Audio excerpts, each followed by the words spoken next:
Bom dia a todos. Estamos iniciando aqui diretamente do Observatório Militar da Praia Vermelha, integrante da Escola de Comando de Estado-Maior do Exército do Instituto Meira Matos, o nosso 10º seminário versando sobre o conflito Israel-Hamas.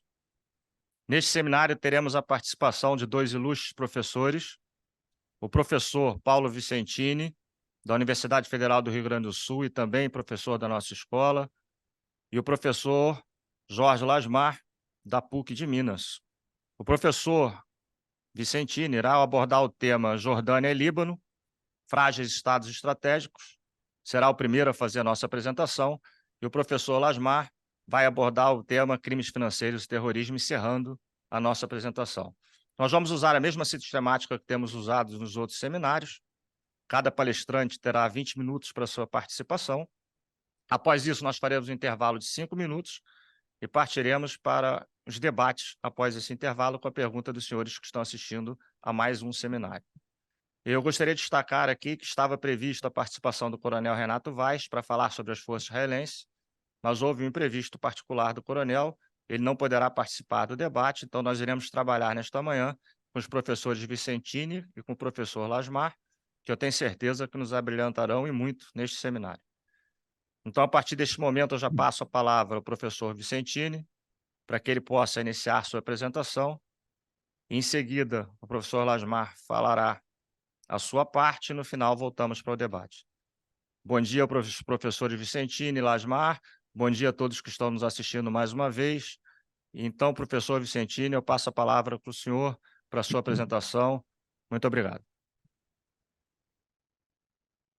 Muito bom dia a todos. É um prazer participar de mais essa atividade, né, do Observatório Militar da Praia Vermelha, e me coube aqui falar sobre dois países, né, que fazem fronteira com Israel e que têm uma característica de ter uma posição muito importante, né, do ponto de vista estratégico para a defesa de Israel, uma vez que cobre o flanco norte e o extenso flanco leste de Israel, tá?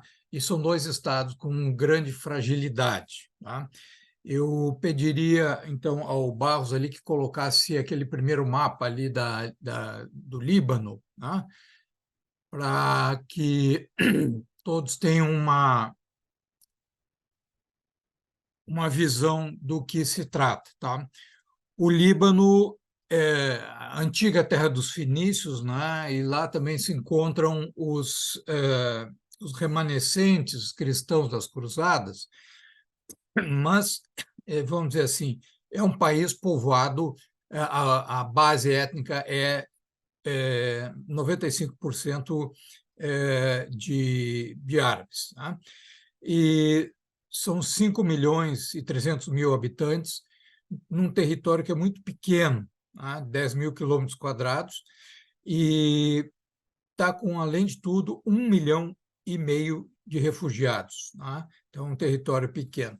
No passado, a balança ali entre população cristã e população muçulmana era praticamente equilibrada, tá?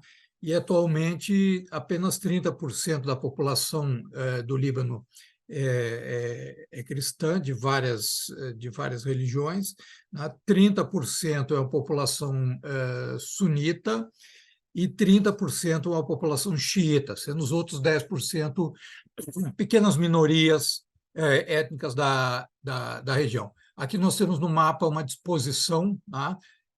Bem ao sul ali nós temos a fronteira com Israel, uma partezinha com população sunita e uma parte maior com população xiita, né? Que é essa que está em vermelho e que pega pelas montanhas e vai até o norte. Os cristãos estão ali na capital, Beirute, e para o norte, né, em alguns trechos de fronteira. Os sunitas estão concentrados mais ao norte e pontos de fronteira. E há outros grupos, né, que são muçulmanos, como os drusos, por exemplo, tá? E aqui há um provérbio, né? É um país extremamente montanhoso e que tem uma característica também que é importante para a situação ali da região, que é um local onde nasce grande parte dos rios, tá? Eles nascem ali, ele é vamos dizer assim, o Líbano é uma fonte de água num local onde é tudo muito seco, uma região muito seca. E eles inventaram um provérbio, é um país muito bonito, um país muito interessante. Atualmente existe, entre as comunidades, existe paz, tá?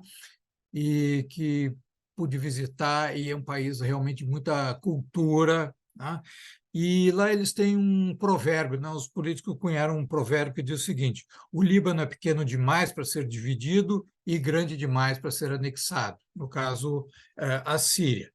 Durante a Primeira Guerra foi assinado um acordo, o Acordo Sykes-Picot, entre o Lord Sykes e o embaixador Picot, que a Síria e o Líbano seriam, depois da guerra, eram províncias turcas, elas ficariam com a França como uma região de controle, de influência. E a Palestina, Jordânia e o Iraque ficariam com a Inglaterra, tá?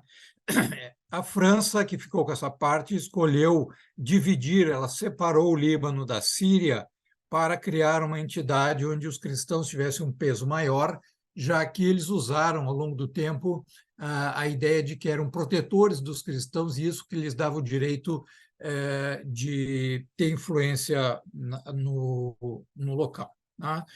Já em 43, né, durante a Segunda Guerra, foi decretado que haveria independência tanto do Líbano como da Síria. E os franceses estabeleceram, né, na época, que o costume que eles tinham ia continuar, que era nomear um presidente cristão, um primeiro-ministro sunita, e como simbólico, né, a presidência do Senado ficaria com um xiita. Na época, a comunidade xiita era muito pobre, pouco influente, né, e ficou com essa coisa menor. As, perturba... As perturbações da região em 57 já levaram a um primeiro desembarque de soldados americanos, 10.000 mariners, em nome da doutrina Eisenhower, para manter a ordem no país. Agora, com o passar do tempo, houve muito êxodo rural, tá? E fluxos de refugiados palestinos, né? A guerra de independência de Israel, em 48, levou a uma migração muito grande de palestinos para o Líbano. A guerra de 67 levou a uma nova onda. Em 73, uma terceira onda de imigrantes palestinos, né, refugiados, foram para o Líbano, e sendo que em 1970 houve na Jordânia o chamado Setembro Negro, onde a OLP foi expulsa e os seus quadros militares foram se instalar em Beirute. Então, isso criou um desequilíbrio demográfico no país e que desde 1975 viveu guerras civis intermitentes até um período mais recente. E não há tempo aqui para explicar cada uma dessas guerras civis. O que eu queria dizer é que, entre esses grupos, existem alianças, né? Vamos dizer assim, a comunidade sunita, ela foi uma comunidade que teve mais, e os drusos, uma comunidade que teve mais uma tendência a acompanhar o pensamento nascerista, o pensamento pan-árabe, né? Vamos dizer assim, seria um pouquinho mais à esquerda. Os cristãos tinham uma postura mais conservadora, vamos dizer assim, a manutenção do status quo que existia, e depois os xiitas apareceram, né, como uma força que o grupo que mandava ali era Amal, um grupo que se enfraqueceu e foi sendo ultrapassado por um outro grupo muito mais ativo e aliado do Irã, né, que é o Hezbollah, né, um partido político. Então, existem dois partidos xiitas, um mais antigo que se enfraqueceu e o partido Hezbollah mais novo. O que eu queria chamar a atenção é que as alianças entre esses grupos elas variaram muito ao longo do tempo. Tá? Elas variam das formas mais inacreditáveis possíveis. Há viravolta, antigos inimigos voltam a se aliar, tá? E tudo isso também em meio a intervenções e alianças externas, né? Com Israel, com a Síria, com o Líbano e, às vezes, com outras forças políticas do Egito ou com os interesses econômicos das monarquias do Golfo, das monarquias do Golfo, que são ricas em petróleo. Tá? No meio dessa guerra civil, já que Líbano tinha sido 5 a favor da Liga Árabe. É interessante que essa intervenção da Síria ela está com o mandato da Liga Árabe, mas ela vem em favor dos cristãos, né, para repor um presidente cristão que tinha sido deposto. Então, as alianças não são propriamente ideológicas, mas elas são mais estratégicas e geopolíticas. Em 82, Israel invadiu, né, porque havia conflitos com a OLP na fronteira, e Israel chegou até Beirute. Né, e graças a essa intervenção, a OLP acabou sendo expulsa, saiu dali, a direção política e militar foi para longe dali, né, foi parar na Tunísia. Em 83, as forças que foram levadas lá para estabilizar sofreram atentados violentos, né, como o atentado que matou 300 mariners americanos e 50 membros da Legião Estrangeira Francesa. O resultado disso é que o que acabou acontecendo é que Israel vai recuar, ela vai estabelecer uma zona de controle no sul, né? Uma parte da fronteira ali dentro do Líbano vai ser ocupada por uma força israelense. Mais tarde, eles vão passar para os cristãos, eles vão procurar que os habitantes locais saíssem dali, os sunitas, e que fosse ocupada por cristãos. Então, ficou um Estado, uma espécie de Estado dentro do Estado cristão ali, que protegia a fronteira com Israel. Em 2005, depois de um acordo político, os sírios também se retiram do norte da Síria, né, que estavam, perdão, do norte do Líbano, que eles estavam ocupando até então. Agora, esses conflitos de fronteira, viram que os xiitas eles foram ocupando esses territórios vazios, né, e ali são leais ao Hezbollah, e havia confrontos com Israel. Depois de 2 soldados serem sequestrados, presos de uma patrulha israelense, houve uma nova invasão israelense, bastante forte, bastante violenta, contra o Hezbollah, né, em 2006, e que se saldou por vamos dizer assim, por uma derrota tática. Tá? O número de baixas foi muito elevado e tiveram que se retirar para o sul, né? E aí sim, forças da ONU vão fazer o trabalho de monitoramento das fronteiras. Agora, como se não bastasse, né,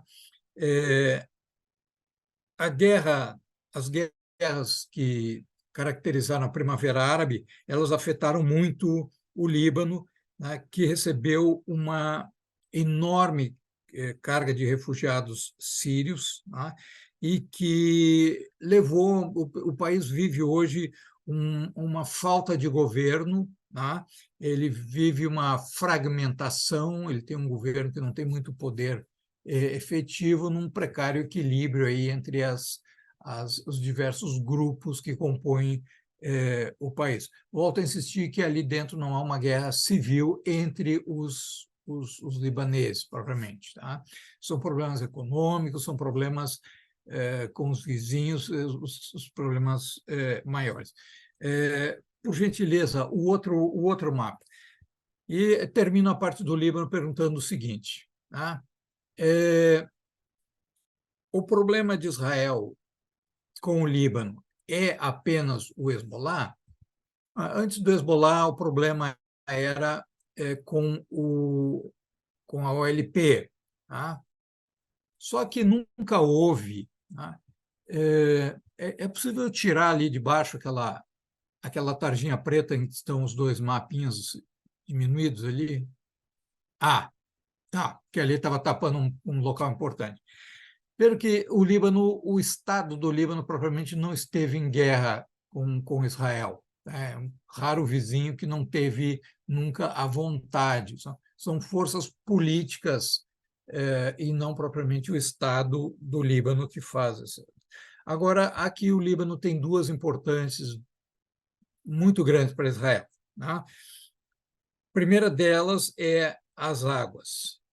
Tá? E há um problema, um litígio ali, porque o rio de fronteira há um desvio de águas para dentro do território de Israel. Tá? Então, a região é vital, né, para Israel como uma região da qual provém a água doce da qual o país dispõe. Tá? Outro ponto importante é que vocês podem observar no mapa que o Líbano ele cobre uma parte importante ali do que seria o flanco, tá? Com a Síria.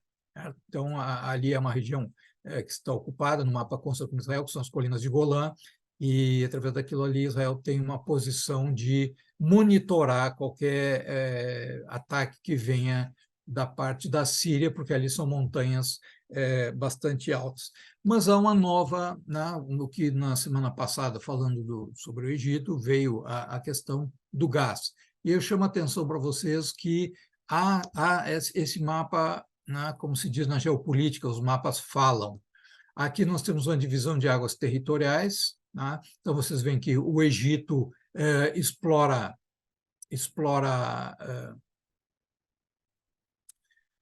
gás, né? Já é um grande produtor de gás, Israel já está produzindo, mas há um litígio com o Líbano, né? O Líbano ainda tem que colocar em exploração as suas jazidas, a Síria também. Tá? Outro problema que está implícito aqui é que vocês veem que a faixa de Gaza ela ocupa uma faixa marítima, né? Que se constituísse um Estado palestino, seria dos palestinos, onde pelo menos vamos dizer assim, uns 3 poços de gás estariam com eles. Tá?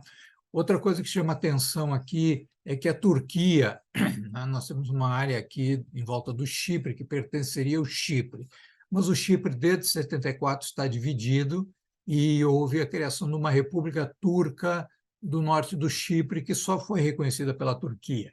E vocês vejam ali, em verde, uma área que a Turquia solicita que seja sua zona econômica exclusiva, né? E na cor escura ali, parece um bordô, o que o norte do Chipre, que é como sua área de exploração do gás. E aí vocês veem que o governo turco ele tem criticado Israel fortemente. Eu não vejo assim que seja nenhuma paixão pelos palestinos, mas provavelmente tem a ver com essa projeção da Turquia para a região, que já vem desde a Primavera Árabe, né? E esses litígios marítimos aqui, que obviamente os países que são ribeirinhos mais ao sul não gostam, né, vamos dizer, dessa pretensão turca no mar. Então, um Estado falar de uma maneira tão forte como a Turquia está falando, né, tem alguma coisa a mais a ver. Então, era isso que eu tinha a dizer sobre o Líbano, tá? E agora eu passo, pode deixar esse mapa ainda, eu passo brevemente aqui para a apresentação da Jordânia. Tá? A Jordânia, como vocês podem ver à direita, abaixo, ela tem uma longa fronteira com Israel e com a Cisjordânia. É o território que fica do outro lado do Jordão. No passado, chamava-se Transjordânia, né? Do outro lado. É um país, é um país basicamente marcado por ser um deserto. Tá? É um dos países do mundo que tem um menor coeficiente de água por habitante. Tá? É uma média por ano de 96 litros d'água por habitante. Ela tem um déficit hídrico assustador. Tá? É uma população que é basicamente uma população de beduínos, tá? Por ser um deserto.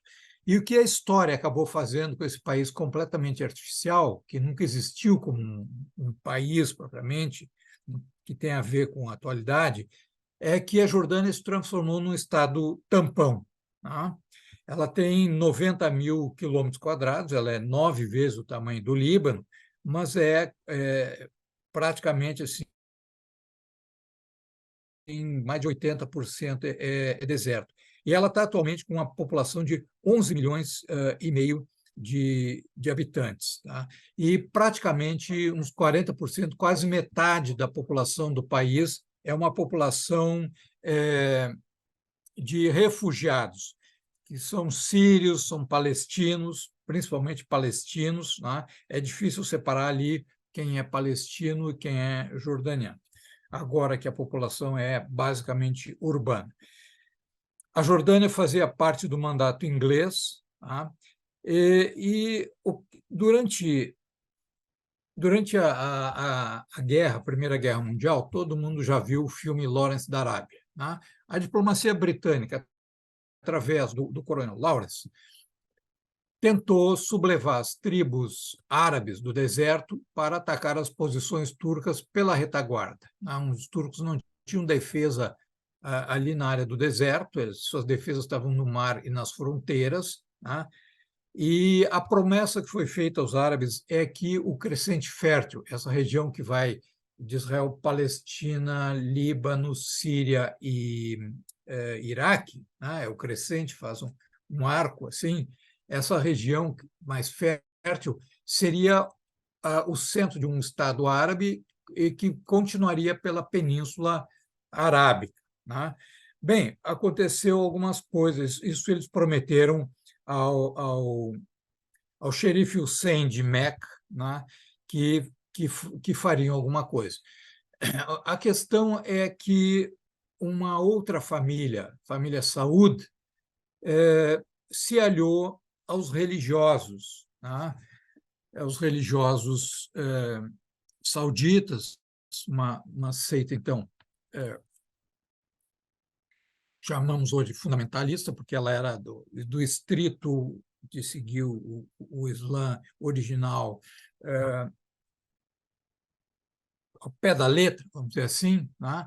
Eles se uniram e se mobilizaram militarmente, né, contra esses que haviam negociado com os ingleses. Isso aqui é uma coisa que não é histórica, isso é muito importante para entender a percepção e as divisões das elites que tem lá na região. Tá? Então, assim, a Arábia Saudita ela tem uma percepção que ela tem o verdadeiro Islã sob controle e que eles venceram, vamos dizer assim, o imperialismo inglês, que eles conseguiram a sua independência por força própria. Já a Jordânia, tá? No Iraque, até 58, era uma monarquia feita pelos ingleses, com aqueles aliados expulsos da península, aí o rei foi derrubado, tá? Mas aí todas aquelas monarquias lá, o Kuwait, Bahrein, Catar, os Emirados Árabes Unidos, todos esses receberam o poder da mão dos ingleses. Tá? Os ingleses fizeram pactos com aquelas famílias.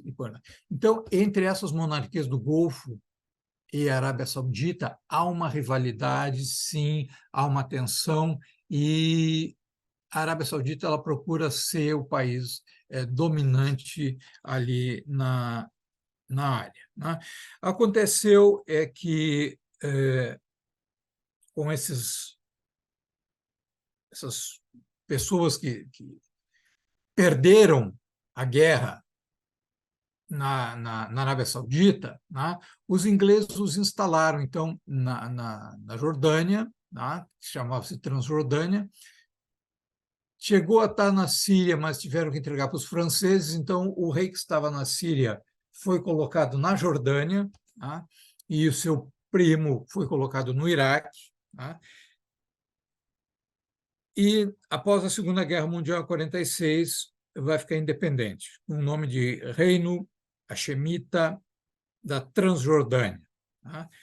Ele se envolveu originalmente nas guerras, tá? Então, ele é uma monarquia e é uma monarquia pró-inglesa, tá? E vale a pena lembrar que os ingleses, no processo de independência, ficaram com a missão impossível de gerenciar a Palestina e saíram dali muito, muito mal, tá?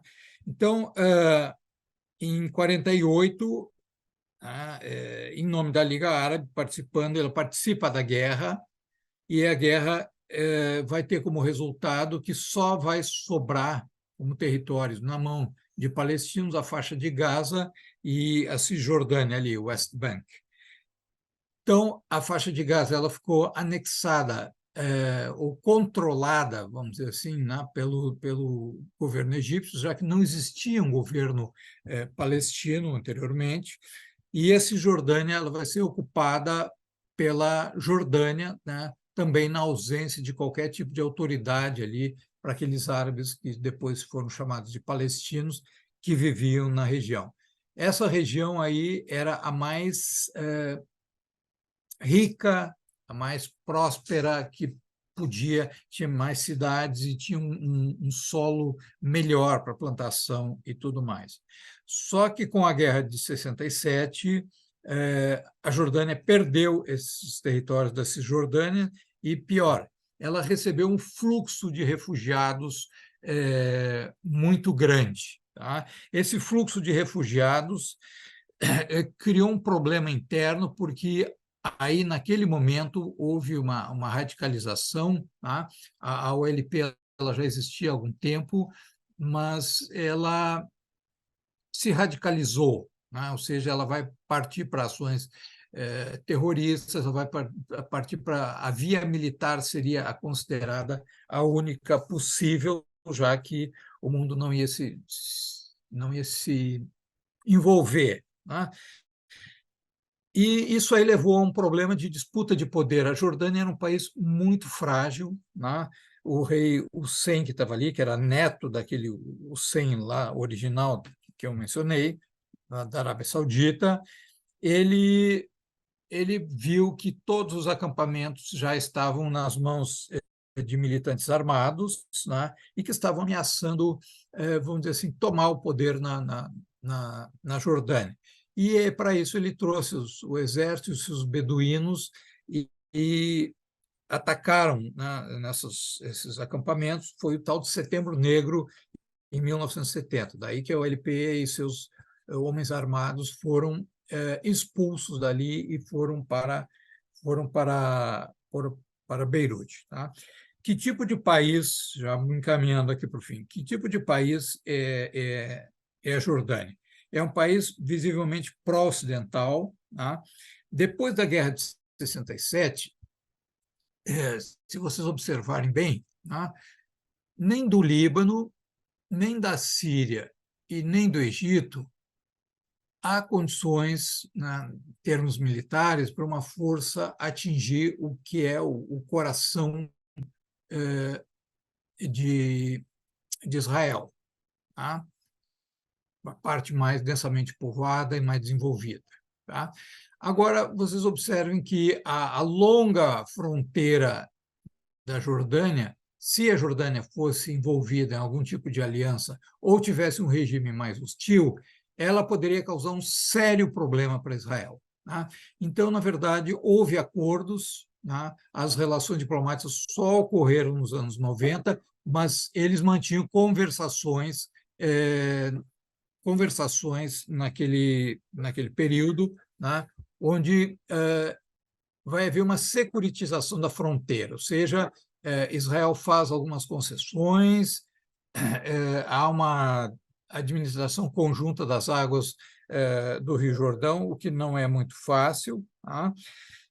E, normalmente, o monarca e as forças armadas jordanianas, eles são muito ligados à Inglaterra. Os oficiais, em geral, são formados na Academia Militar de Sandhurst, né, e, inclusive, o príncipe herdeiro.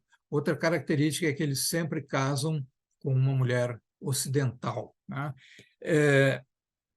Outro problema que o país, como um país mais conservador, começou a ter, porque ele é uma monarquia conservadora, mas não tem petróleo, é pobre, tá?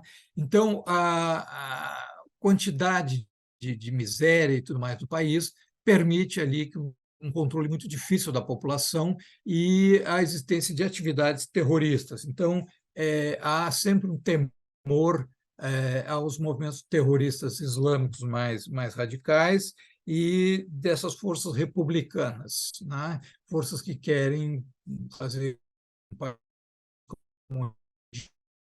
como Síria, ali na Jordânia. Há uma questão forte. Agora, ele acaba sendo um estado tampão, realmente, que separa, né, Israel de uma parte do mundo árabe, inclusive dessas petromonarquias. Em 99, o atual rei Abdullah II assumiu, né? O país ficou em grande dificuldade, porque de 91 a 2003, quando o Iraque esteve sob sanções, a Jordânia fazia um comércio clandestino de fronteira com o Iraque, né? E conseguia petróleo, conseguia algumas coisas. E teve que se aliar, basicamente, à coalizão ocidental, então, em 2003, e isso era muito complicado para o regime, porque a maioria da população era a favor do Iraque, do Saddam Hussein, etc. Tá?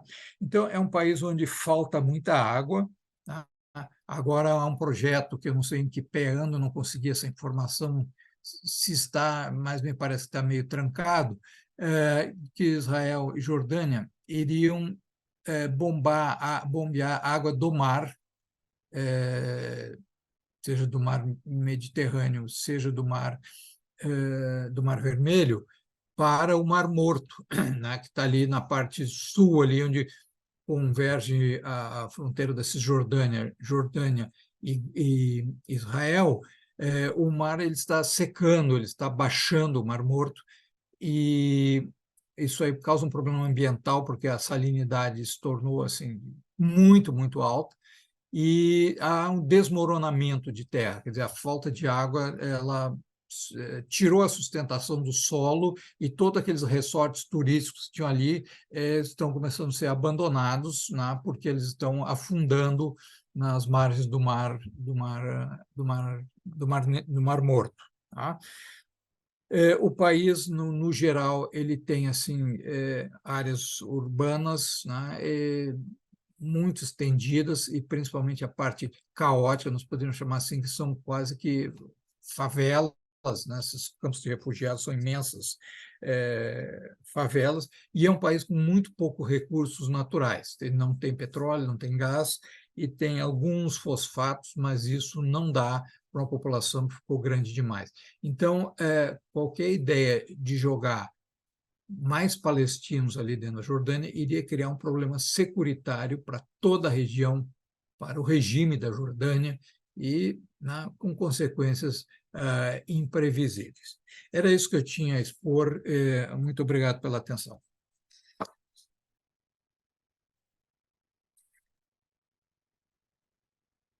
Obrigado, professor Vicentini. Nós vamos passar, então, agora a segunda parte da nossa exposição, passando a palavra ao professor Lasmar, que vai comentar um pouco conosco sobre crimes financeiros e terrorismo.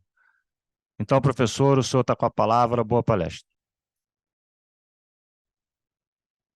Bom dia a todos, agradeço enormemente a ECM o convite. Eu estou com a conexão aqui um pouco ruim, eu vou tentar compartilhar aqui uma pequena apresentação.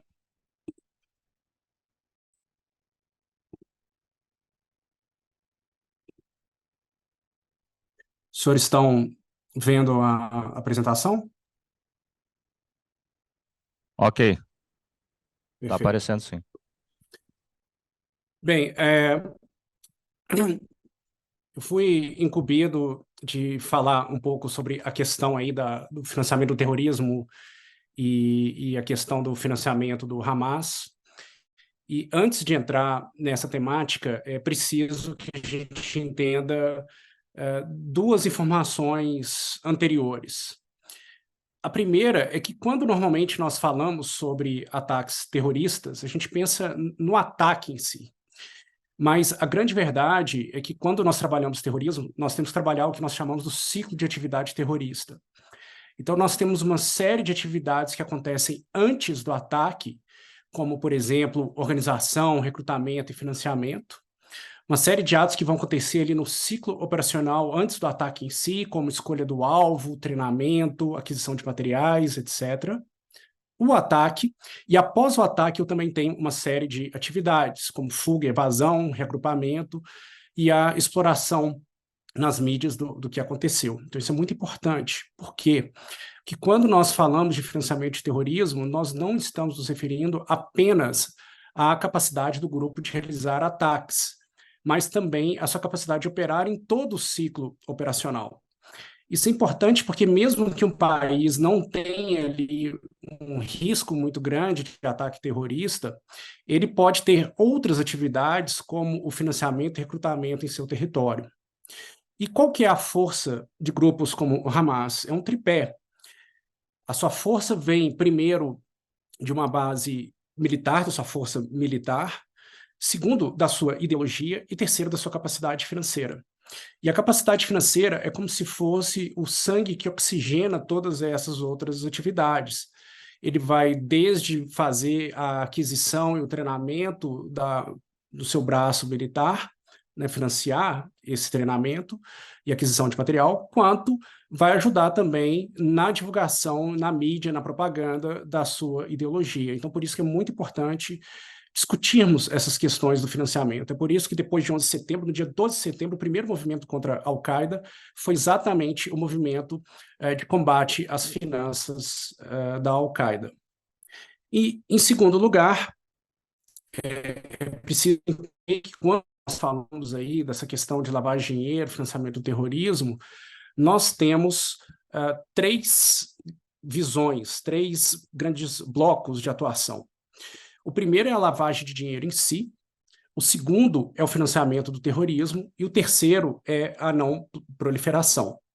A não proliferação está ligada a dificultar que estados desenvolvam armas de destruição em massa a partir de programas estatais. Então, isso está mais voltado principalmente para sanções que são colocadas ali ao Irã e à Coreia do Norte. Então, vamos concentrar aqui na questão da lavagem de dinheiro e financiamento do terrorismo. Um ponto importante é que, apesar de existir uma série de semelhanças entre a lavagem de dinheiro e o financiamento do terrorismo, eles têm as suas particularidades. Então, primeiro, pela própria motivação. Na lavagem de dinheiro, os criminosos, eles querem o lucro, eles querem desfrutar daqueles recursos. Então, a sua motivação principal é integrar aquele ganho que vem, por definição, de uma atividade ilícita e dar a aparência de licitude para aquilo. Então, eles vão seguir um processo em que eles vão colocar aquele dinheiro no sistema financeiro tradicional, vão ocultar essa origem ilegal e depois vão reintegrar o dinheiro utilizando e aproveitando esses recursos. Mas quando nós falamos do financiamento do terrorismo, nós temos algumas diferenças importantes. A primeira é que a motivação é o avanço da ideologia, é financiar a atividade terrorista, qualquer que ela seja, não apenas o ataque, mas qualquer parte daquele ciclo de atividade. Outra diferença muito grande é que se a lavagem de dinheiro vem sempre de ganhos e de fontes ilícitas, vem sempre do crime, no caso do financiamento do terrorismo, essas fontes elas podem sim vir de crimes e fontes ilícitas, mas elas também podem vir de fontes lícitas. Então, só para termos uma ideia, nós temos alguns casos que aconteceram na Europa em que um adolescente de 16 anos pediu dinheiro para sua mãe para comprar um laptop para sua escola, e com esse dinheiro ele adquiriu, então, materiais para elaborar um artefato explosivo. Então, isso mostra como que o financiamento do terrorismo tem uma identificação muito mais difícil, muito mais delicada. Até porque também, quando nós falamos do financiamento do ataque terrorista em si, os valores são muito baixos, então isso dificulta muito a detecção. Mas, quando nós falamos do financiamento de grupos, o volume de dinheiro que circula é muito significativo. As últimas estimativas que nós temos visto sobre o financiamento do Hamas estão gerando em torno de $1 bilhão por ano. Mas o que a gente vê aqui é que o financiamento do terrorismo é como se fosse uma lavagem de dinheiro ao contrário. Por quê? Porque a grande questão da lavagem de dinheiro é esconder a origem ilícita desses recursos. Mas no caso do financiamento do terrorismo, eu quero esconder a finalidade, o uso desses recursos para financiar atividades terroristas. Então, como se fosse uma lavagem de dinheiro ao contrário. Bom, o financiamento do terrorismo, ele segue, então, um processo em que, primeiro, o grupo vai buscar se financiar, como nós já vimos, tanto de fontes lícitas quanto ilícitas, vai buscar transferir esses recursos, e aí eles são extremamente criativos nas formas de transferência, desde o uso do sistema financeiro comum até meios como internet, jogos eletrônicos que têm moedas próprias, meios físicos, como carregar ali joias, carregar dinheiro, ou através até da troca de bens e serviços. Vão guardar, então, esses recursos, vão investir esses recursos, e, finalmente, eles vão usar. Esse uso ele pode ser tanto diretamente para financiar atividades terroristas do grupo, mas também vários desses grupos eles têm um papel quase que social, eles prestam uma série de assistências ali para aquela população, para construir a sua legitimidade dentro daquela comunidade. Então, eles usam também esses recursos de maneira indireta, para manter, por exemplo, hospitais, escolas, assistências às famílias e assim sucessivamente. Então, vamos pensar e trabalhar aqui um pouco como que o Hamas se dá nesse ciclo, começando pelas fontes. O Hamas ele tem uma fonte muito importante de financiamento, que é da taxação da população local em Gaza. Através dos túneis, há uma entrada muito grande de recursos que vem ali, principalmente do Egito, e tudo que entra através desses túneis é taxado pelo grupo. Se estima que a renda mensal só dessas taxações varia em torno de $12 milhões por mês. O grupo também recebe apoio de vários estados. Então, há indícios de que, apesar de ter uma certa tensão entre o Hamas e o Irã, eles tenham recebido aí entre 70 a 100 milhões de dólares por ano.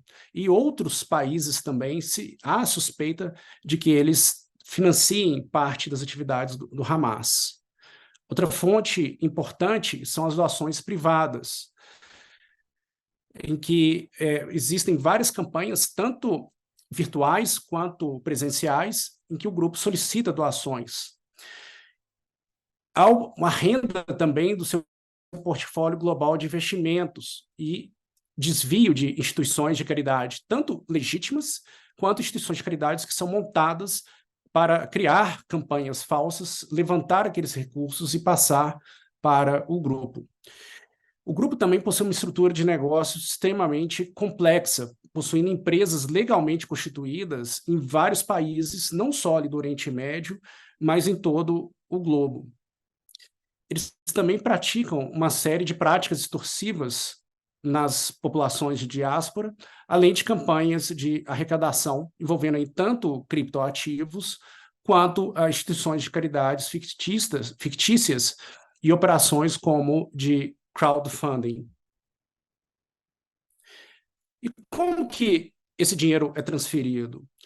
O Hamas ele é designado como grupo terrorista pelos Estados Unidos, o seu braço armado é designado pela União Europeia, ele sofre sanções econômicas desses países, mas ele se prepara para burlar essas sanções. E por isso ele se utiliza de uma série de maneiras diferentes de transferir esses recursos, que vão de carregar a moeda física, né, um método pouco sofisticado, até maneiras bastante sofisticadas.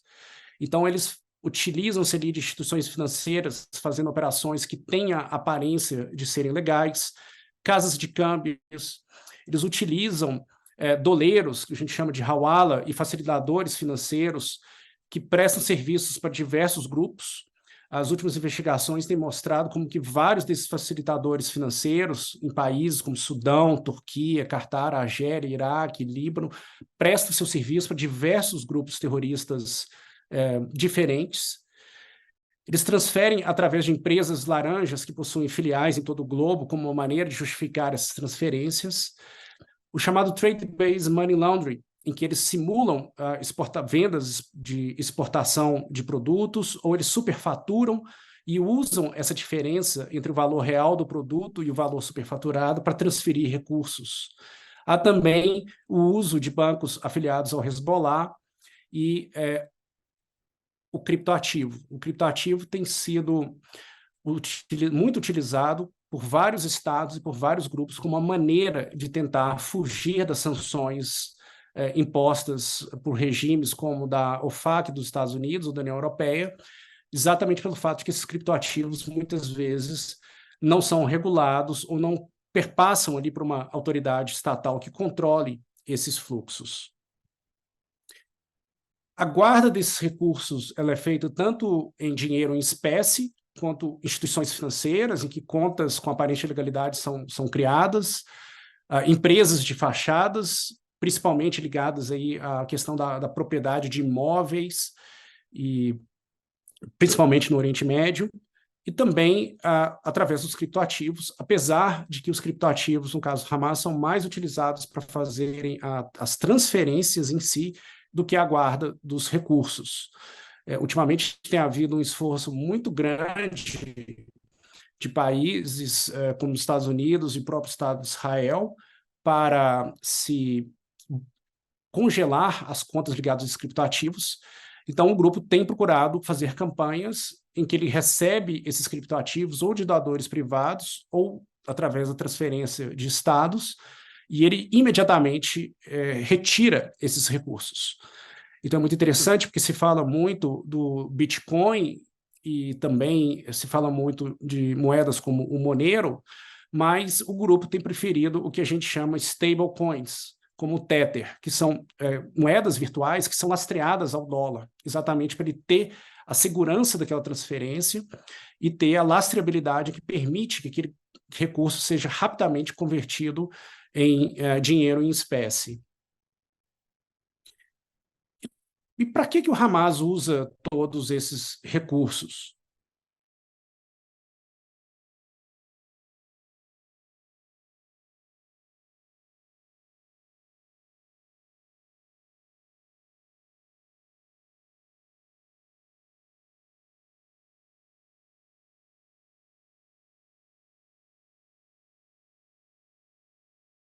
Professor, travou um pouco a sua apresentação aí. Nós paramos em como o Hamas usa recursos nesse slide aí e a tela do senhor travou. O senhor me ouve?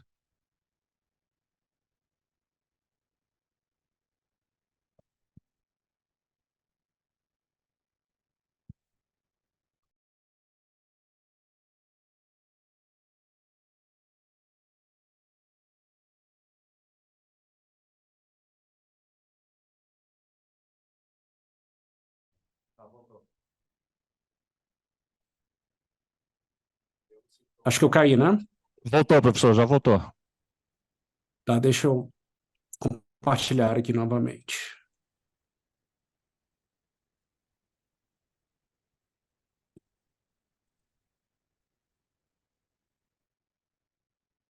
Aqui não está me dando a opção de compartilhar.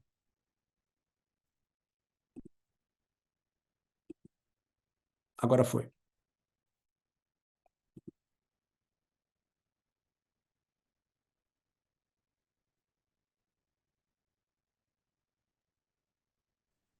Agora Bom, aparece para a gente. perfeito. Caiu, estava falando dos custos administrativos, correto? Correto. Então, os custos administrativos são aqueles custos para manutenção da organização, como pagamento de salário, manutenção dos edifícios, e também há um gasto com os chamados custos operacionais, em que eles pagam advogados, especialistas, financeiros, contadores, que vão fazer a administração dos recursos do Hamas. Aqui é muito interessante, né? Eu tenho sido muito perguntado sobre essa questão do financiamento do Hamas a partir de criptoativos. Nós temos que entender 2 pontos. O primeiro é que o financiamento do criptoativo por parte do Hamas ainda é muito pequeno em relação às outras formas de financiamento tradicionais. Então, os volumes são grandes, nós temos visto estimativas aí que vão desde 800 milhões de dólares até cifras menores, como de 200 a 400 milhões de dólares, mas isso ainda é muito pequeno em relação ao 1 bilhão de dólares que o grupo movimenta anualmente. E o segundo ponto é que o uso do criptoativos pelo Hamas ele é utilizado para 2 tipos de transferências diferentes. Que são aquelas doações dos grupos das pessoas privadas, de doadores privados, que são valores significativamente menores, e o segundo são as transferências dos países apoiadores do Hamas. E nesse ponto, exatamente para tentar fugir das sanções que têm sido impostas ao grupo e ao Irã, o Hamas foi o primeiro grupo a lançar uma campanha de financiamento via criptoativos lá em 2019. A gente pode ver aqui essa primeira campanha, em que nessa campanha eles vão divulgar aí uma série de vantagens do uso de criptoativos. Então, aqui do lado direito a gente pode ver como que 10 bitcoins eram $1 em 2009 e como que 2019 já estava $3.500. Aqui do lado esquerdo a gente vê as questões da segurança e do anonimato. Essa foi uma campanha que a gente chama de primeira geração, em que era exposto um QR Code, como nessa propaganda que circulou. Essa faixa preta aqui é um QR Code que está bloqueado. E as pessoas, então, faziam ali diretamente o pagamento. Mas como esse QR Code era divulgado, o endereço era rapidamente identificado e tinha os recursos congelados. Então, o Hamas parte para uma segunda geração, em que ele começa a usar carteiras administradoras desses criptoativos. Mas isso também começou a sofrer uma pressão muito grande dos governos americanos e europeus, começaram a ser congelados, e aí o Hamas começa a sofisticar tremendamente a sua forma de financiamento via criptoativos e lança uma terceira campanha, uma terceira geração. Então, aqui nós podemos ver instruções que ensinam as pessoas como criarem as suas próprias carteiras privadas e como fazer essas transferências de maneira privada e maneira anônima. Então, o uso, por exemplo, de redes públicas ou o uso de doleiros para fazer essa transferência ou como constituir carteiras em locais que não são vigiados ou que têm uma regulação menor. E, mais recentemente, o grupo se sofistica ainda mais através da inserção de meios de pagamento dentro dos seus próprios sites. Então, você entra no site, ele gera um código para aquele pagamento específico. Então, é um código por pagamento, o que torna muito mais difícil o rastreio e muito mais sofisticado essa forma de pagamento. Então, o grupo pede que as pessoas parem de doarem em bitcoins, isso aconteceu em abril desse ano, mas ele continua a sua campanha através de outros recursos e outros criptoativos. Então, um dos grupos que atua na região é o grupo Gazanal, que foi designado aí pelo governo americano como apoiando grupos como o Hezbollah e o Hamas, e nós podemos ver que a campanha continua. Então, essa campanha aqui é de 7 de outubro, explicando e passando as instruções, e aqui exemplos, né, da campanha, fazendo pedidos de doações de emergência com a vestimenta de causas humanitárias, mas os recursos vão efetivamente para o grupo. Bem, era isso que eu tinha para dizer, mas eu fico aí à disposição para a sessão de perguntas e respostas para entrar em mais detalhes ou qualquer outras questões que os senhores venham a ter. Obrigado. Obrigado, professor. Nós que agradecemos. Nós gostaríamos de comunicar, então, a todos os participantes que nós vamos fazer agora nossos 5 minutos de intervalo e que já está aberto o chat para que os senhores possam depositar as perguntas que os senhores, caso tenham necessidade de fazer aos dois professores. Então, vamos passar nesse momento aos 5 minutos de intervalo e logo em seguida daremos início ao debate. Por ocasião dos debates, eu vou fazer a mediação fora da câmera. Eu vou deixar os dois professores em tela full time, que eu acho que fica melhor para quem está nos visualizando via chat, né, pela nossa sala do Zoom. Então, vamos aos nossos 5 minutos de intervalos e daqui a pouco retornamos. Até daqui a pouco.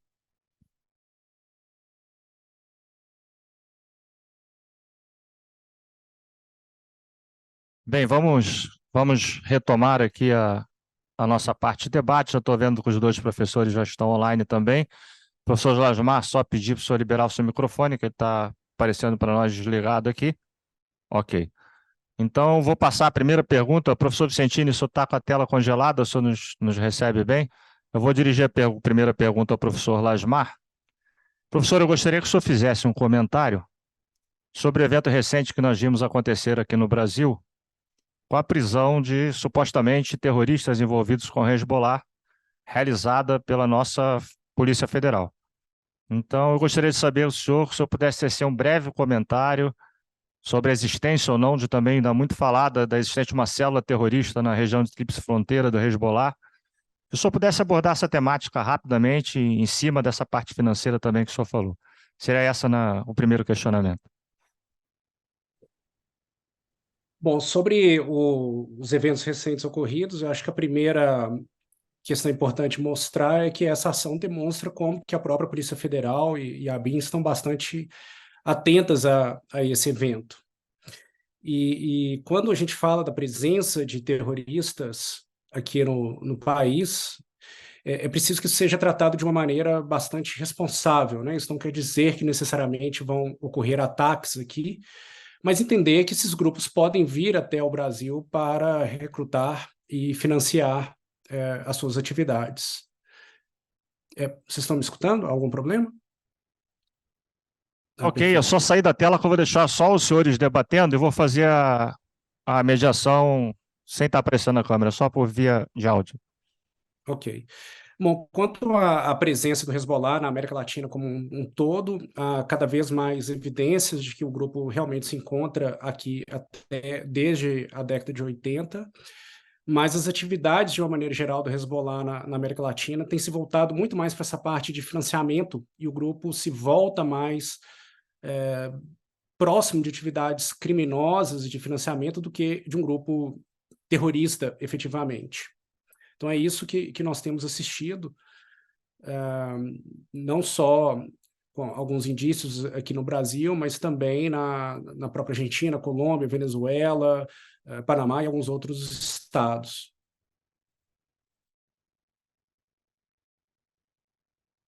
Obrigado, professor. Nós vamos dirigir nossa próxima pergunta ao professor Vicentini.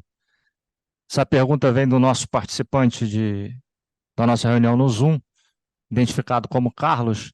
Ele pergunta, professor, como o senhor avalia o fato de que os Estados Unidos adotaram, em 1980, uma diretriz de política externa, a doutrina Carter, que prevê o uso de tropas norte-americanas para garantir o acesso ao petróleo do Golfo Pérsico em termos de violação às soberanias desses países?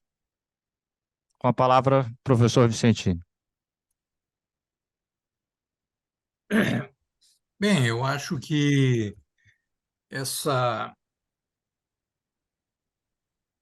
o contexto, né, em que ocorreu essa diretriz é um contexto marcado ali pela Revolução Iraniana, pelo episódio das embaixadas, né, das ameaças que existiam naquele momento, assim como houve uma tentativa de desestabilização, né, com a Revolução, por exemplo, Por que o ódio entre Saddam Hussein e o Ayatollah Khomeini era tão grande, né? Porque no passado o Saddam atendeu o pedido do Shah e expulsou o religioso, né, do seu território. Ele foi exilado na França, tá? Depois que ocorreu a Revolução, assim como o Irã queria subverter os xiitas que viviam no sul do Líbano, né? O Saddam tentava também subverter a população xiita árabe. Tem um pedaço, né, na semana passada, o nosso colega falou sobre o Irã, mostrou aquele mapa de populações. Então, tem uma parte do sul ali, justamente uma parte que tem petróleo, que é povoada por árabes, né, e que está dentro do Irã.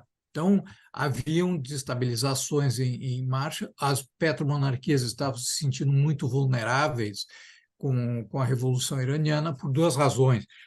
Ela é republicana, né, ela é, vamos dizer, modernizadora, em certo sentido, e, por outro lado, ela disputa, né, essa prevalência do Islã dentro da área.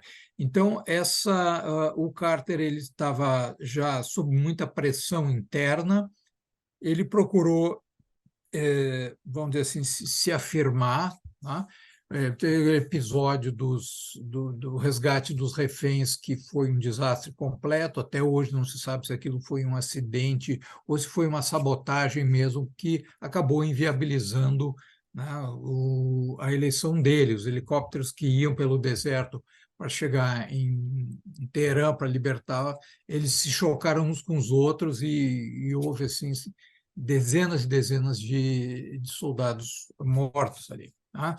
Então, é uma declaração nesse sentido, porque quando isso aí não é feito abertamente, isso é feito através de um golpe de Estado. Por exemplo, no próprio Irã, em 53, né, um governo nacionalista que queria estatizar as companhias de petróleo do país, né, o Mossadegh, ele foi derrubado por um golpe de Estado, né, no qual houve a participação ocidental clara e não negada, vamos dizer assim, né? Então, eu vejo mais nesse sentido, né? E naquela época, os Estados Unidos ainda dependiam um pouco de petróleo do Golfo. Hoje é curioso, mas os Estados Unidos querem se colocar na posição da Rússia, né? Uma potência militar com grande exportação de petróleo, gás e alguns minérios, né? Essa é uma ironia, né? O mundo está mudando muito rápido. Era isso. Obrigado, professor. Nós temos agora duas perguntas do nosso professor Sandro aqui da escola, uma dirigida ao professor Lasmar e outra ao professor Vicentino. Eu vou começar pela do professor Lasmar. Considerando o hábil uso pelo Hamas de criptoativos e a gestão de uma carreira grande de fundos para manter-se e financiar seus ataques, até se parecendo como organizações criminosas de grande porte, como seria possível sensibilizar a sociedade internacional para a relevância do contra-terrorismo, também na arena financeira, talvez esta até mais importante que a arena militar? Bom, professor Sandro, muito obrigado pela sua pergunta. É uma ótima pergunta e uma das questões prementes, né? Tem havido um aumento cada vez maior no plano internacional sobre a necessidade de se adotar o componente financeiro nas ações e políticas de contra-terrorismo dos Estados. E nós temos organizações internacionais como o GAFI que vão tentar trazer aí padrões internacionais para que os Estados adotem nos seus sistemas financeiros para evitar que esse tipo de questão aconteça, né?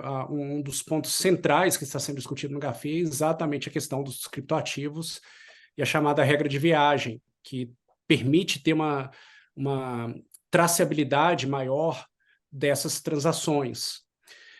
Mas o ponto central para mim é que nós precisamos de envolver o setor privado e a sociedade civil. Porque o primeiro passo dessas detecções, dessas operações suspeitas e mesmo de relações e atividades suspeitas, vem dos chamados relatórios de transações suspeitas das instituições financeiras, seguradoras, cartórios, etc.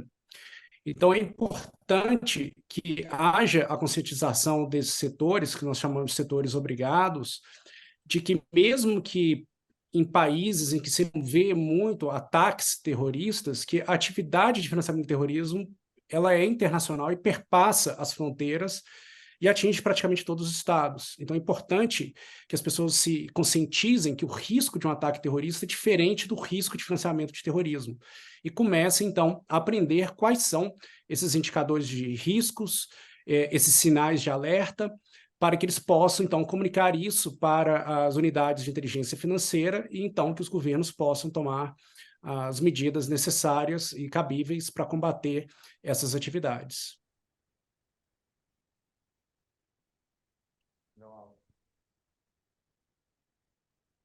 Obrigado, professor. Professor Vicentini, professor Sandro pergunta então ao senhor. Os estados árabes, pelo que se sabe, não são simpáticos a terem refugiados palestinos em seus territórios. Isso ajudaria a ser fator que lhes impulsionaria para apoiar ou liderar uma transição internacional de governo em Gaza?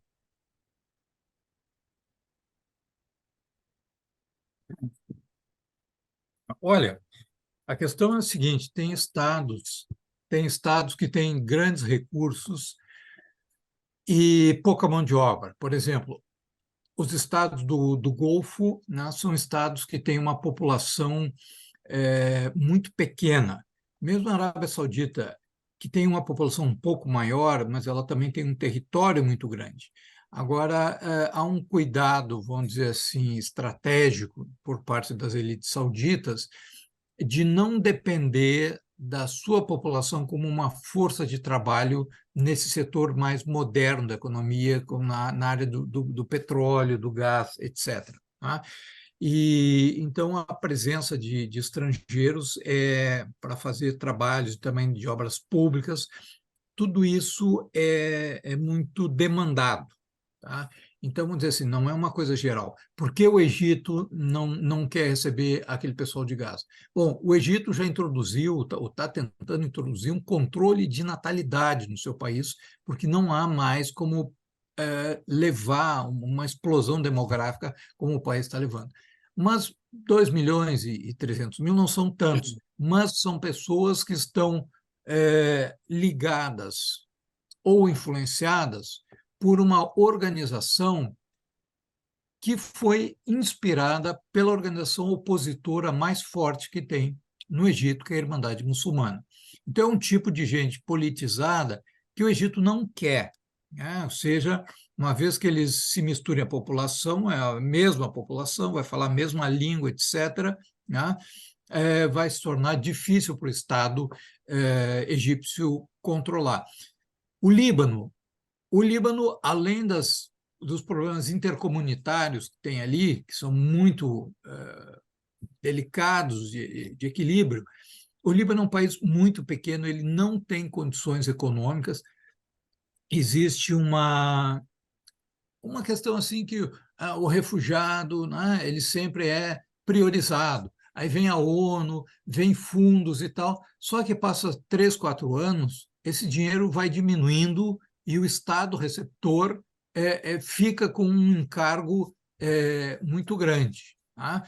Então, vamos dizer assim, receber uma população maior ali no Líbano não seria possível, e nem na Jordânia, tá? Nem na Jordânia, para o caso também da Cisjordânia ser esvaziada da sua população árabe, porque também, né, além do número de pessoas, a politização dessas pessoas que chegam, no caso do Líbano, entra num equilíbrio de poder muito precário que já existe, tá? Podendo levar a novos conflitos internacionais com o país, e no caso da Jordânia, eu diria até que poderia implicar a médio prazo, né, em mais problemas ou até mesmo numa mudança de regime.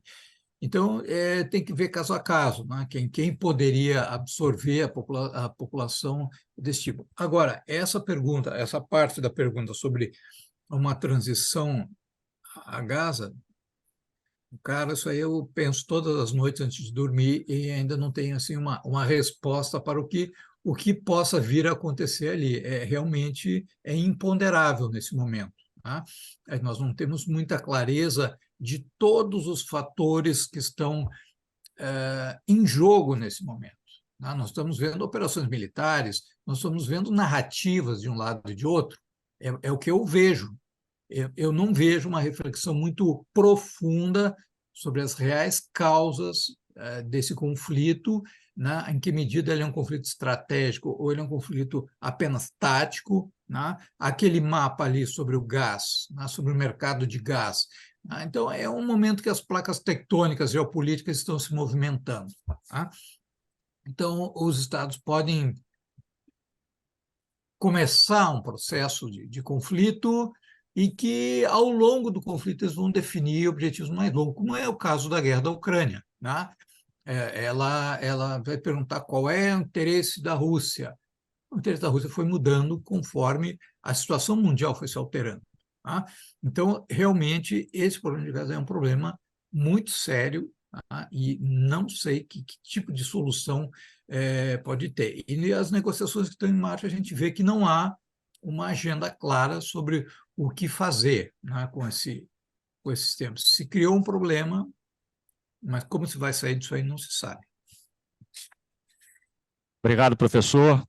Nós vamos a mais uma pergunta agora para o professor Lasmar. A pergunta veio da nossa participante Maria Isabel Melo. Ela dá bom dia a todos e gostaria de fazer uma pergunta ao professor Jorge Lasmar. Em que medida as regulamentações financeiras atuais são suficientes para enfrentar as evoluções nas estratégias de financiamento de grupos terroristas, especialmente considerando o uso de tecnologias emergentes?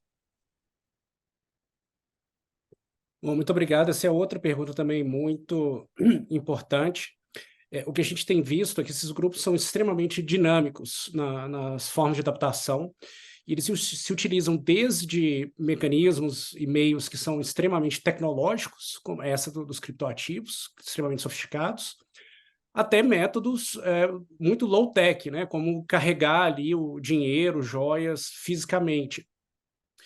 Então, essas regulamentações, elas têm sido muito importantes para dar ali uma direção para os estados, para as instituições financeiras, mas tem sido bastante questionado também a eficiência e eficácia. Mas a verdade é que as instituições, os estados têm aprendido muito e têm evoluído a partir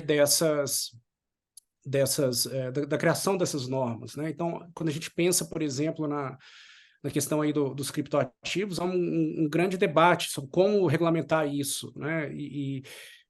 E a grande maioria dos estados estão se movimentando para ter alguma forma de regulamentação, né? E o próprio GAFI também. Então, apesar da dificuldade que a gente encontra, essas regulamentações elas têm criado padrões estándares ali que são bastante importantes até para orientar, né? Mas o que é preciso é que se entenda mais, que se estuda mais esse assunto, que essa questão seja mais discutida, inclusive ali, não só pelos estados, pelos esforços de contra e antiterrorismo, mas também pelas próprias instituições privadas e pela sociedade civil, né? É importante entender a dimensão global que esses grupos atuam e como que esses movimentos financeiros eles atravessam várias jurisdições. Então, uma outra questão também muito importante que precisa de avançar e que as regulamentações nacionais podem ajudar muito na questão da cooperação entre os estados, de troca de inteligência, da questão de recuperação de ativos. Então, esse esforço é um esforço de gato e rato que está em constante evolução, que permanece o tempo todo em movimento e mudando, mas que é um esforço extremamente importante. Ok, professor, obrigado. Nós estamos caminhando para o nosso final. Eu vou fazer duas perguntas que foram direcionadas para o professor Vicentini.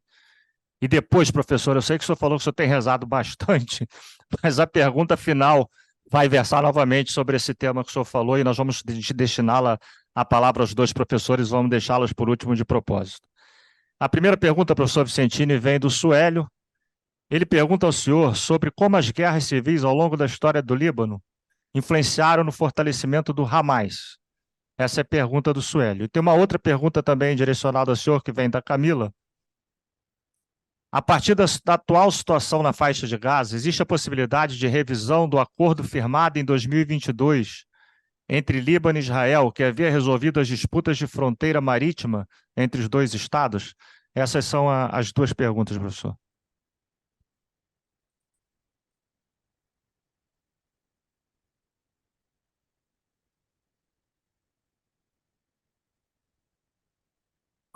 Ok. Sim, vejam bem que o que surge no Líbano é o Hezbollah. Tá? O Hezbollah pode ter um adversário comum com o Hamas, mas eles são duas coisas diferentes. Tá? O Hezbollah é uma força política, é um partido político com uma milícia muito bem organizada, com uma população de apoio, com uma base territorial e com uma influência até externa, por exemplo, com o envio de forças para ajudar o governo da Síria a combater os extremistas islâmicos. Tá? E, no caso, o Hamas está mais ligado exatamente a uma visão dos palestinos, um problema lá dos territórios ocupados. Assim, eu não vejo uma relação direta na questão das guerras civis do Líbano com a questão do Hamas. Tá? Eu acho que, obviamente, que Israel deve ter esse cálculo, tá? Porque para evitar uma guerra em duas frentes, mas não quer dizer que haja vamos dizer assim, uma harmonia entre eles. O caso do Líbano, tá? Da fronteira marítima, tá? Veja bem, o Líbano ele está meio que acéfalo, tá?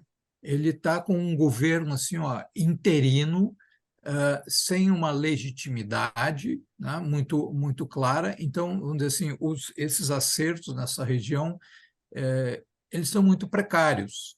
Tá? Ou seja, a situação do Líbano hoje é uma situação muito complexa. E é por isso que talvez o Hezbollah não queira fazer uma guerra, porque não lhe convém. O que está em jogo para eles é o controle do Estado libanês, né, que é um controle que vai ter que se fazer na base de uma aliança com outros grupos, senão o Estado se esfacela. Né? Eu recomendo, já tinha falado na semana passada, um artigo na revista Austral, a Revista Brasileira de Estratégia e Relações Internacionais, o último número do ano passado, o número 2 de 2022, onde é um artigo, né, de dois professores indianos sobre essa questão da discussão do problema do gás ali e da demarcação das plataformas continentais e zonas de exploração. Né? E que isso aí está em andamento, né? Porque assinado por assinado, muita coisa foi assinada até hoje na região, e vocês vejam a situação em que nos encontramos hoje, apesar de tudo que foi assinado. E desculpe só me meter no que não é o meu não é o meu tema aqui, mas o tema do colega, né? Ele está mostrando ali do esforço para fazer um controle. O problema é que nós tivemos aí uma opção, né, há algumas décadas, de um Estado mínimo, não interventor. Né? Um Estado que deixa espaço para as organizações privadas, né? E isso se tornou um sistema. Tá? Então, cada vez que se faz um esforço de controlar alguma coisa, o próprio sistema gera caminhos alternativos, né, para continuar fazendo o negócio. E eu achei excelente a palestra do colega, porque também me fez aprender um pouco dessa área que só tenho mais um insight, e ele deu detalhes. Porque, às vezes, ao mexer numa coisa dessas, está mexendo em outros negócios que não são negócios que não têm nada a ver com nenhuma finalidade política e que têm grandes interesses por trás.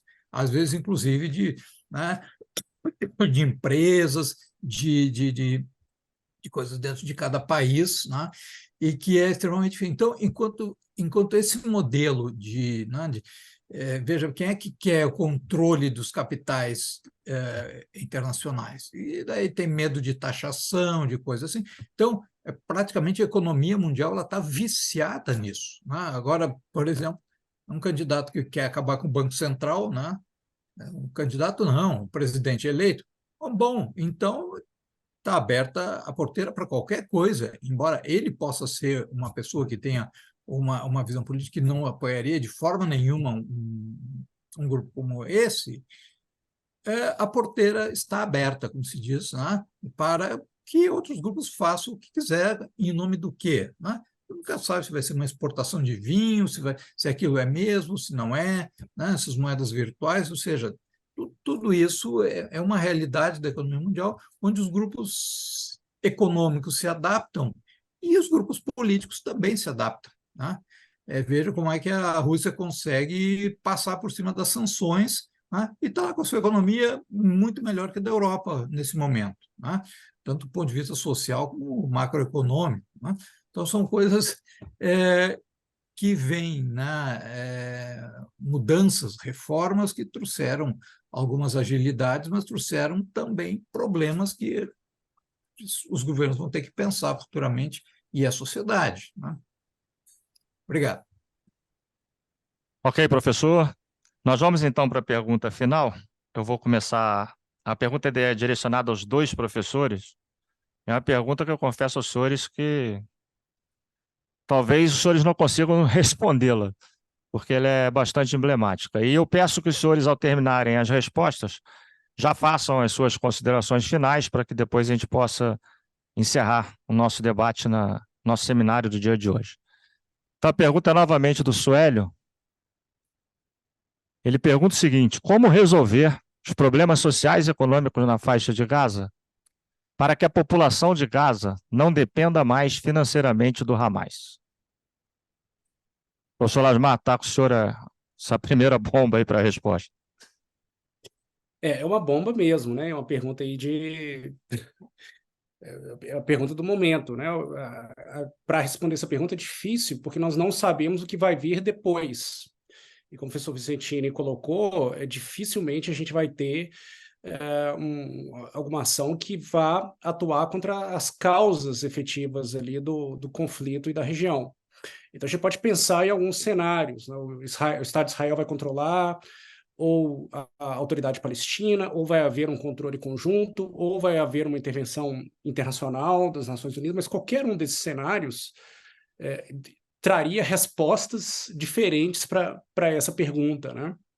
Então, realmente aqui, e não tem uma resposta fácil, simples. Então, eu prefiro aqui também, mês que vai, não vir com uma futurologia.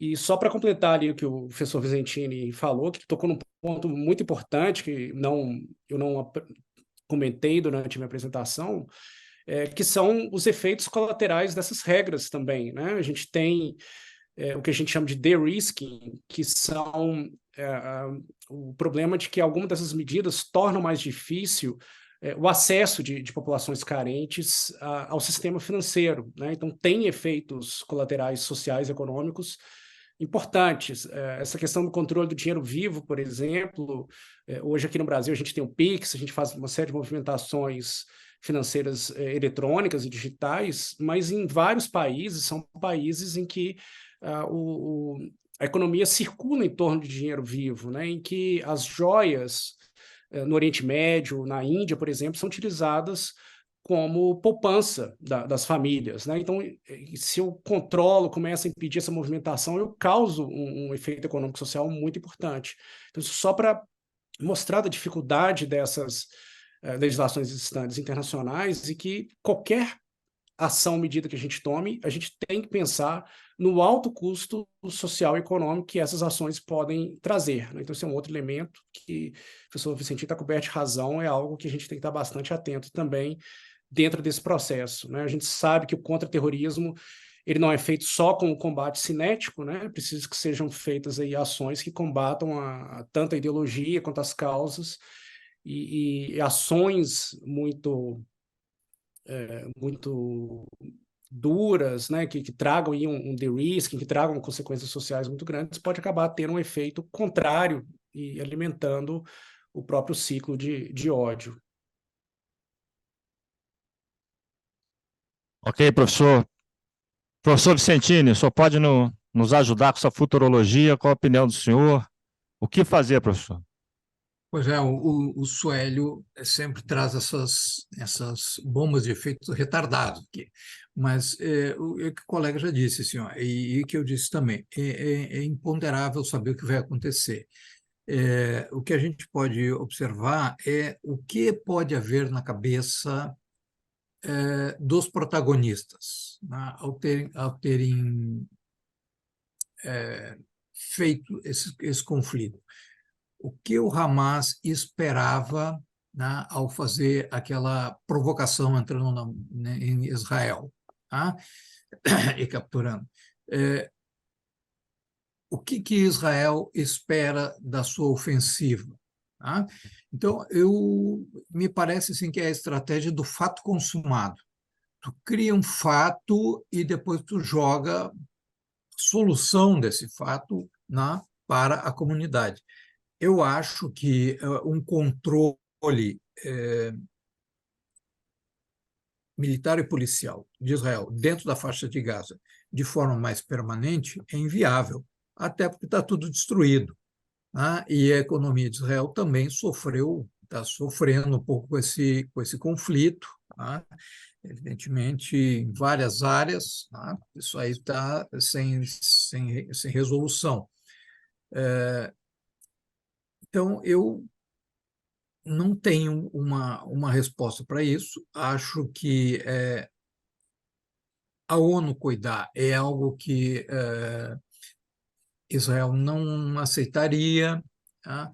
Eu acho que a questão de uma força de determinados países, sei lá, se a OTAN enviasse militares europeus para fazer um controle ali, né?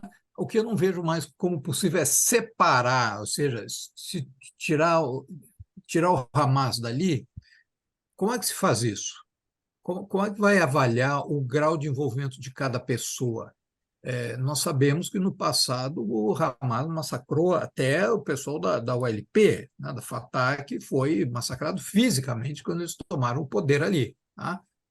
Então é uma luta de poder muito forte que existe. A autoridade palestina completamente enfraquecida e sem prestígio junto às próprias massas árabes. Então, ou seja, se criou algo que é absolutamente novo, imponderável, mais uma crise que vai ter uma consequência humanitária e geopolítica bastante séria, né? E lamento, mas essa eu vou ficar devendo. Obrigado, professor. Então, nós gostaríamos de agradecer a todos os participantes. Nós estamos chegando ao final do nosso 10º seminário. Eu gostaria de saber se os professores desejam fazer alguma consideração final. Não? Ok, então, em nome da Escola do Comando Chamado do Exército, do Instituto Meira Matos, nós gostaríamos de agradecer imensamente ao professor Paulo Vicentini, ao professor Jorge Lasmar, por terem nos dedicado um pouco do seu tempo para discutirmos um pouco sobre o conflito Israel-Hamas. E agradecemos também a todos os participantes. O nosso seminário teve uma participação bastante extensa, bastantes perguntas, a gente teve até que não fazer algumas, tendo em vista o avançado da hora. E desta forma nós chegamos ao fim a mais um seminário. Os outros seminários que nós já realizamos, os 9 anteriores e esse também a partir do seu término, já estarão disponíveis no nosso site do Observatório Militar da Praia Vermelha, que está sendo colocado para todos os presentes participantes da reunião aí agora o link para acesso a esse site, para que os senhores possam ter acesso a todo o conteúdo que nós já falamos sobre o conflito Israel-Hamas. Muito obrigado a todos, desejo a todos um excelente dia e que continuamos na missão. Forte abraço.